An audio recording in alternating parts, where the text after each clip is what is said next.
Viewers and subscribers, welcome back to Beating the Press podcast. I am your host, Rafa. Now, coming up in this evening's podcast, we're going to be exploring the two big matches coming up on the weekend. First up, we have Arsenal versus Newcastle. And then, of course, on Monday, we have another massive encounter. Spurs, league leaders, taking on Chelsea. Now, joining me this evening to preview these two matches, we have returned into the podcast, Christophe. Good to be back, viewers. Yes, Christophe, welcome back to the platform. Good to be back.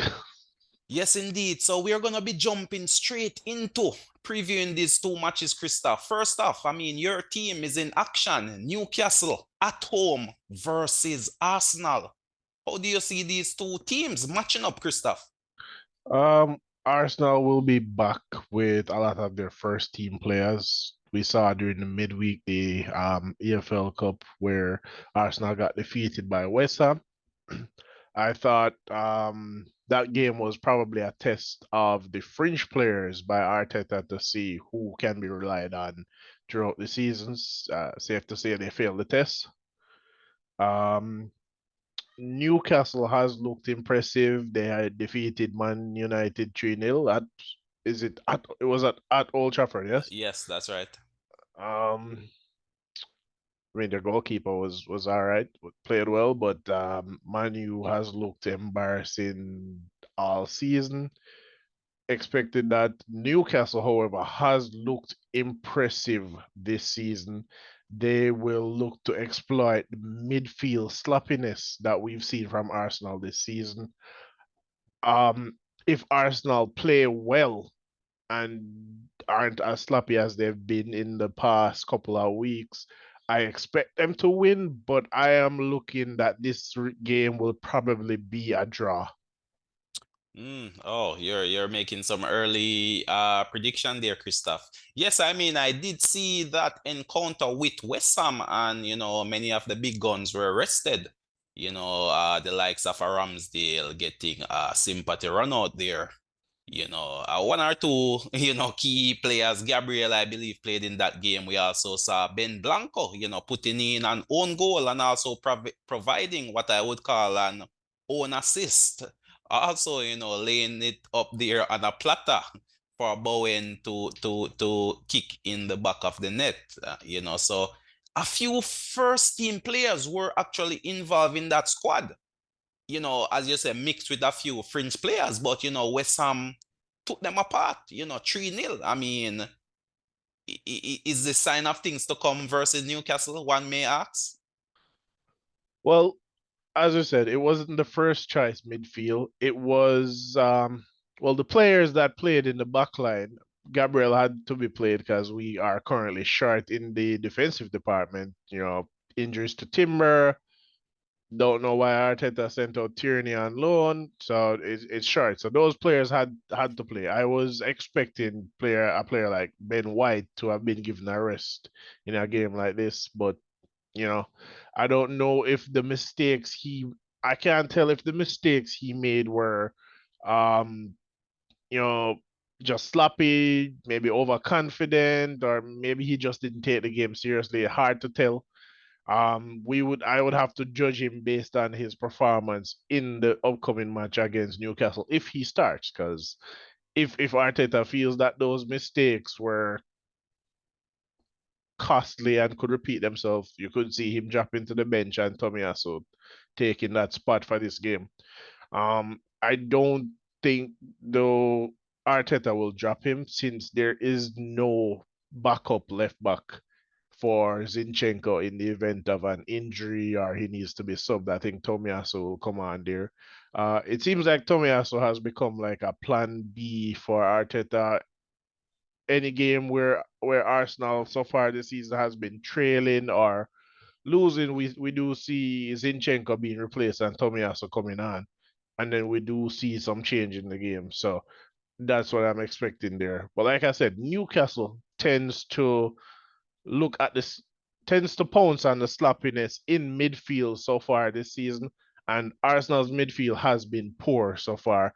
if Arteta persists with that Jorginho Declan Rice combination, I think we will see Newcastle scoring some early goals. That is assuming that they finish them. But I expect there will be some early scares, at least. Even if the goals don't score, there will be early sloppiness. I expect Newcastle to capitalize on Mm, those. Um, Again, I saw Eddie play in the West Ham game. Was not impressed. We saw him score the hat trick against Sheffield. I did say, don't read too much into the Sheffield game. It's bottom of the table team. They haven't won anything all season. So he got a game against West Ham. Didn't see anything. No, that could have been because he did not get the greatest of service in that match. So we will see when he has Odegaard back if the service will be better. Will he score the chances given? Because my not experience, but what I've seen from both Eddie and Gabriel Jesus is that they need too many chances to score. not clinical enough in front of Not goal then. not clinical enough. But I in the case of Gabriel Jesus, he was never clinical at City. So I don't think that is what his role is. His role is not to score goals. As a striker, you want to score goals. But his role is not mainly to score goals. He is there to help create space, pressure the back line, and then allow for Saka and Martinelli to get those goals. Mm. I mean, and then if he scores a plus, a bonus, your striker scoring a goal, excellent. Yeah, I mean, Newcastle is dealing with their own set of issues as well. A number of players out injured. I mean, their midfield have been somewhat thwarted as well with, the now banning of Tonelli for, some gambling allegations. And, their first try centre back, Botman, is also out injured. And, Captain Lascelles has stepped in and have been doing well. You know, I mean, they took apart Manchester United in midweek and it was a rotated team. Many of the big guns are either injured, the likes of Isak is out injured or rested. Callum Wilson got a rest. It was the fringe players like former Arsenal man Willock getting on the score sheet there. Right, So definitely the majority of the Newcastle first team would have been rested in anticipation of this game versus Arsenal. And of right. course, Newcastle have made a tremendous start to the season. So this should be a massive game, a very competitive affair.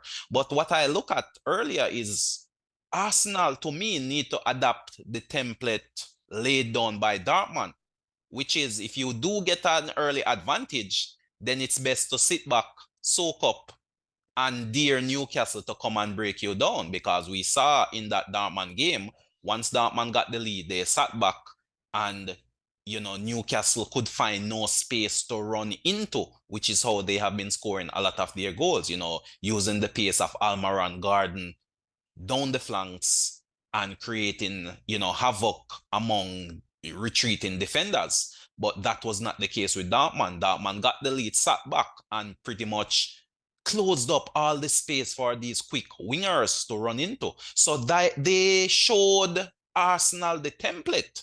And if Arteta is smart, he would have taken notes and would be looking to, come forward with a similar plan. But your guess is as good as mine. But Christoph, in terms of the starting 11, talk to us about Arsenal. Who are you expecting to come back into the team for this match? Um, I think we'll see David Raya return to the goal. We'll see Ben White, William Saliba, Gabriel Zinchenko in the backline. I'm expecting to see Jorginho, Declan Rice, and Odegaard in the midfield. Saka will start on the right, Martinelli left, and Eddie will continue up front.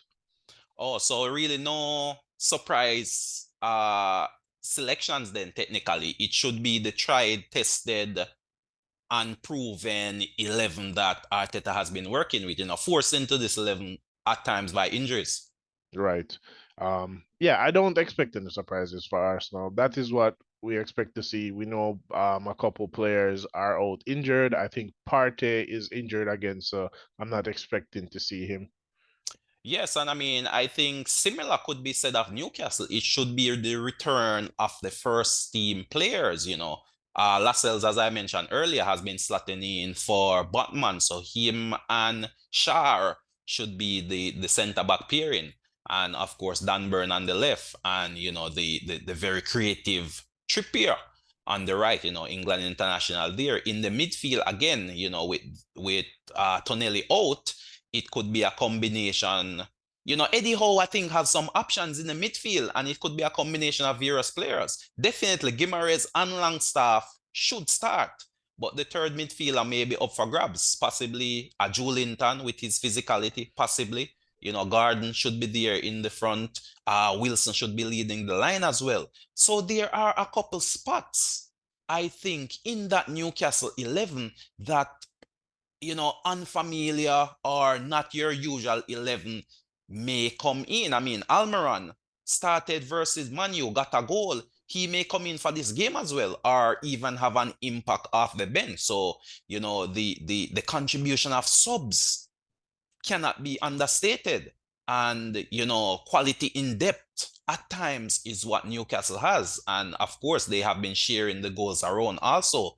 You know, they've been putting to bed teams early, but not necessarily one player getting all the glory. You know, it has been spread across the team. So there are dangers from all position.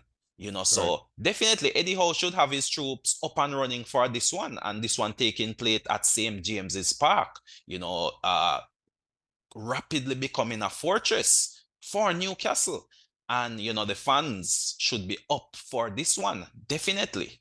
But Christoph, talk to us in terms of how you see this one playing out. What sort of tactical approach do you think Arteta will bring to this game? Based on how Newcastle is playing, I think Arteta will attempt to choke off the wings, but it's hard to say right now because of how Newcastle has been attacking very well on the counter, right? I expect if the sloppiness that in midfield that Arsenal has been displaying all season to me, but more recently in the last 2, 3 games, you've seen it more prevalent. I expect Newcastle to hit Arsenal on the counter, getting probably 1 or 2 early goals.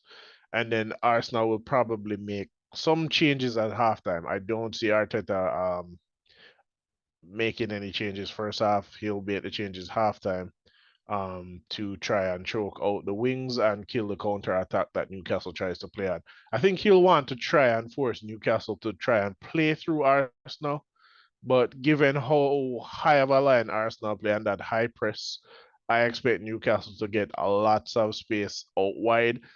Um, they'll probably attack the left hand side because Zinchenko is so weak defensively, or he's a defensive liability on that side. I expect they'll find lots of joy on the left hand side. Mm. Yeah, I mean, we know Newcastle will definitely be coming with a high press system, you know, that have been working tremendously well for them thus far this season. And of course, we know Arsenal is definitely going to try and play it out from the back, especially with Norea coming back into the goalkeeping position. And, you know, it is said that he is more handy with the ball at his feet compared to Ramsdale. So we know that's going to be the plan, you know, start it with the goalkeeper and you know play it around from the back, and Newcastle will definitely be coming with some energetic press, and they you know chances are they may be able to pinch it 1 or 2 times, and then it may just be a case of maybe the likes of a Wilson being clinical in front of goal and taking his chances when they are presented. So I feel Arsenal will try to dominate the ball, you know, so when that initial press may be broken, I believe they will try to, you know, dominate possession and will somewhat be the more aggressive team, with Newcastle sitting a little back and then hitting on the counter. Personally, I think that will be the flow of the game. I mean, of course, I could be wrong. That's why we watch the game. But looking at it from this point of view with anticipation, I feel that may very well be the pattern of this game. Of course, Newcastle has their own attacking abilities, and with the crowd behind them, you know, especially from set piece, and you know that delivery from Trippier, that is definitely an area or an avenue which goals may come from, set plays, corners, free kicks in and around, the box. So Arsenal definitely has to be prepared for that. But it's going to be a tight game. I feel this game may very well be won or lost in the midfield. Whoever can get the better of the midfield battle may very well come away victorious. But Christoph, in terms of your predicted scoreline, what say you? 2-2 draw. 2-2 draw. So you're anticipating a high scoring game. 2-2 is high scoring. Well, I mean, with both teams, scoring 2 goals, I mean, Arsenal defense has been quite firm since the start of the season. I believe they have the most clean sheets in the league currently with 4.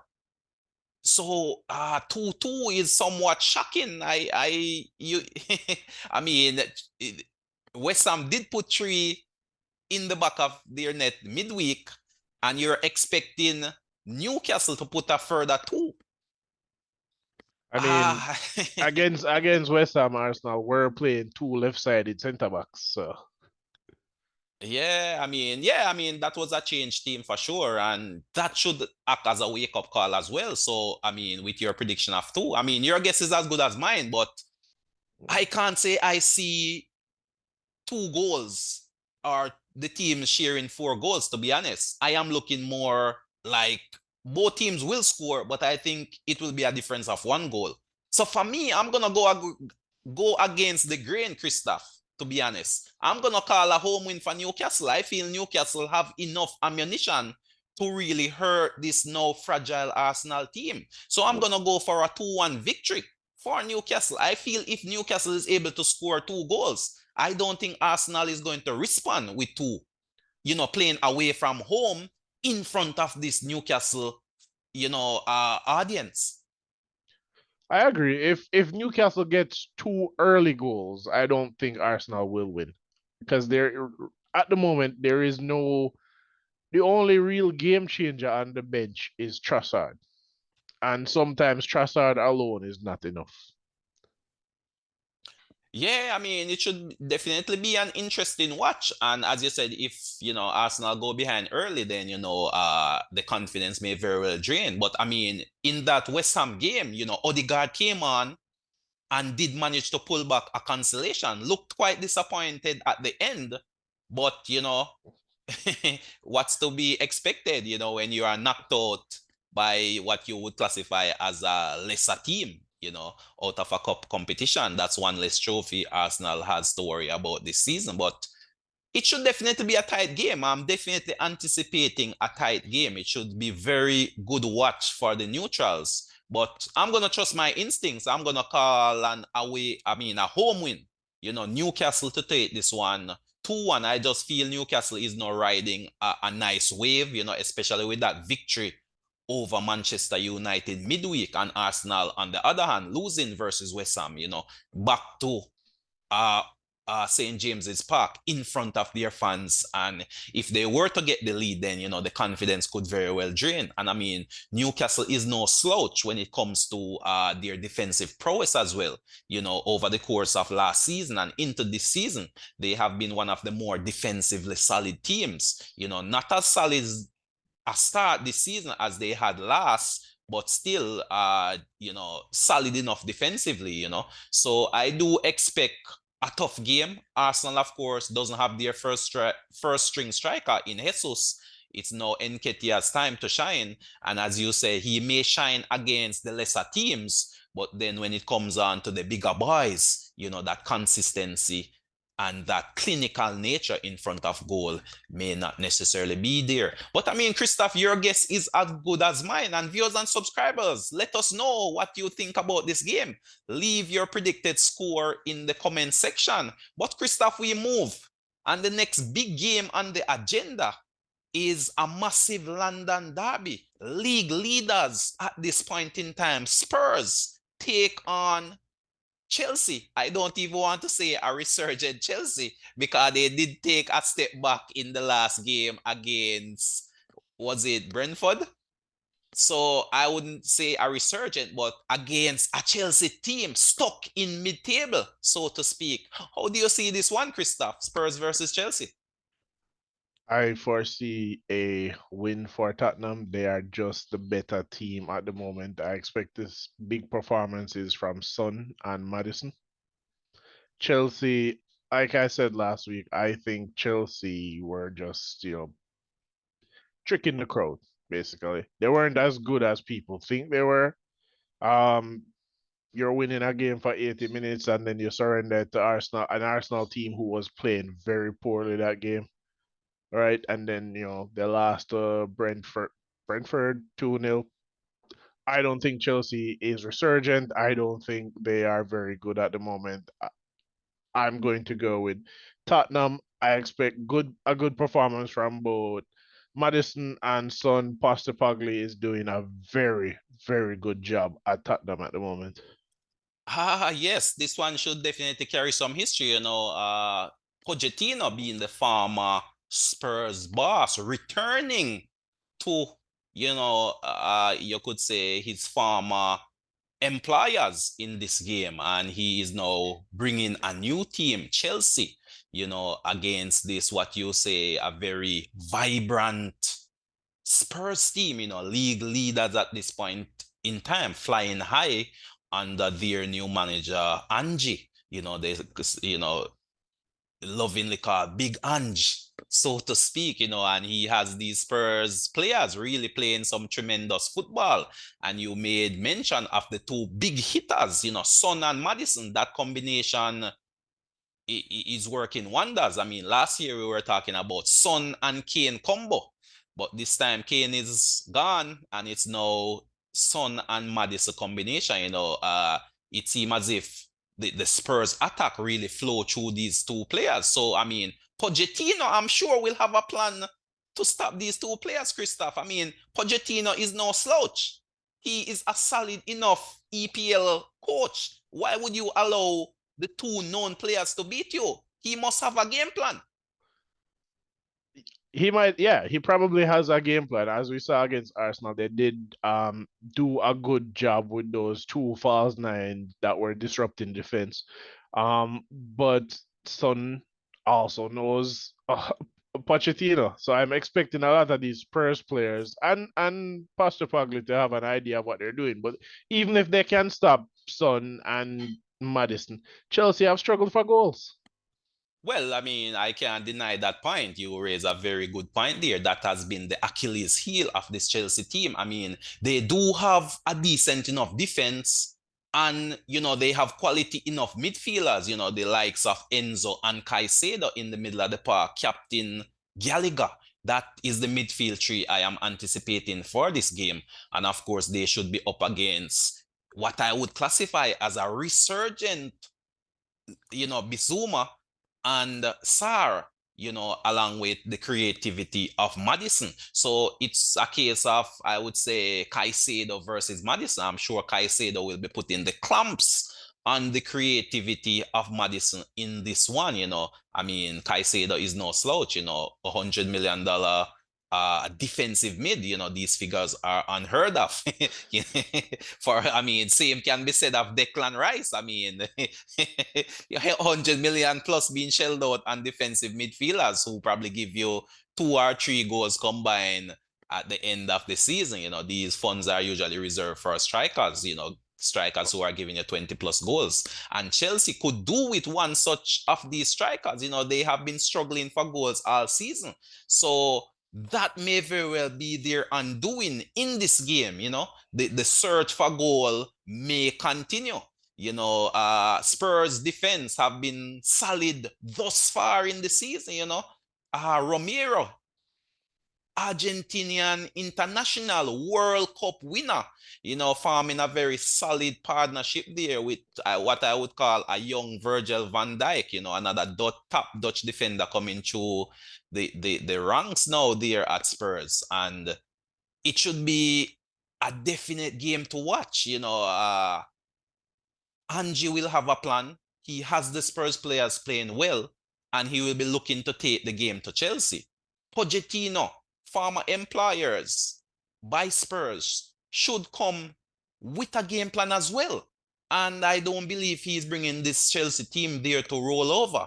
You know, outside of not putting the ball in the back of the net. I mean, you would have to admit, Christophe, that Chelsea do have some talent and some talent where the attacking side of the game is concerned. It's just a case where they're underperforming their XG. So to me, it's not as if Chelsea is not creating chances.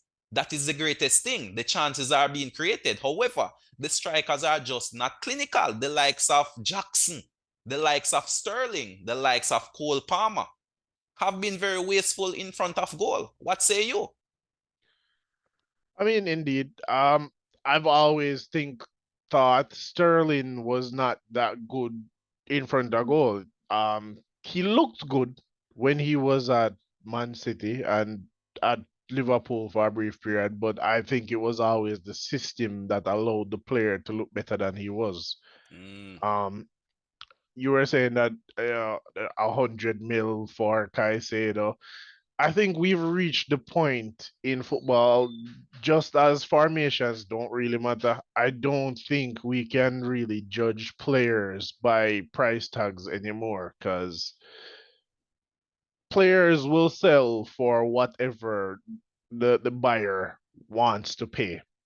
Because I mean, Kai Havertz sold for 65 million.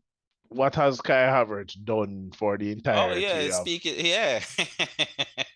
That the you raise a entirety very good point there, you know. So, judging a player by the price tag, I think is not really a good idea anymore. It shouldn't be done. I mean, people will still do it, like, why have we spent 100 million? But we can't judge players based on that. Yeah, I must concur with that point. You raise a very good point there. Forget about the price tag, just look at the player and the performance. At the end of the day, the money really doesn't matter, quote and unquote. It's really how the player performs, on the day throughout the season, game by game. So at the end of the day, it's still flesh and blood, whether you're 100 million or you're 1 million. And sometimes we see what you would classify as the lesser player outshining the so-called brand player. And that has certainly been the case for Chelsea's season thus far. I mean, when you look at a Brentford team with maybe a Norris guard, a Jensen, really outdoing the likes of a Caicedo and a Enzo, then you know exactly what I'm talking about. So oftentimes, on the big screen, we see this projection in terms of the value of the players comparatively. Yes, I mean, at the end of the day, it should mean that the more money you play for a bet player, the better he should be. But that is why we play the game called football. The ball is round, and on any given day, any player can step up and make that difference. So this should definitely be an interesting watch for this game, Spurs versus Chelsea. But Christoph, in terms of the approach you think both teams will take, do you see the Spurs system changing somewhat to counter Pochettino's tactics, which he may bring? Um, if there are going to be changes to the system, I suspect they will be throughout the game. I feel Spurs will start the game with their normal approach, attacking, trying to get those early goals. Chelsea, I feel, will try to stop them from playing and try to hit on the counter attack. Yeah, I mean, that is the usual pattern we have seen, which has brought Spurs success this season. A possession-based team now really knocking it from the back to the midfield to the forwards. Kane with his pace, Madison, the creative link in the midfield there, treading through some true balls, and of course the players on the flank. Sometimes Richarlison may occupy one flank, and the ever-present Kulusevski on the other flank. A very underrated winger, and he may very well be the key which unlocks this Chelsea defense in this game. Chelsea, on the other hand, have been dealing with a few injuries. We saw Reece James getting a run out in their last game. I'm not sure if this game will come too early to see him start. I feel it may be another substitute appearance.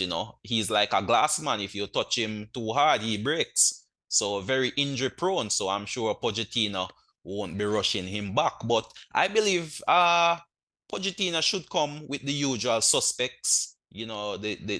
he seemed to have settled on a starting 11 now, and he may very well try to utilize a similar tactic, Christophe, that he utilized versus Arsenal, because Arsenal and Tottenham are not too dissimilar in the way they are playing the football right now.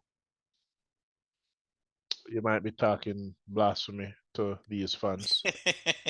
It's not a good idea to Well, I compare mean, Arsenal and yeah, Tottenham in why that not? I aspect. mean, there are two North London clubs, the rivals, but they're playing similar style. I mean, both No, teams no, are that's now about it. passing game and knocking it from, emphasis on goalkeeper playing out from the back and all these things. I mean, Right, but all big teams are playing that style of football.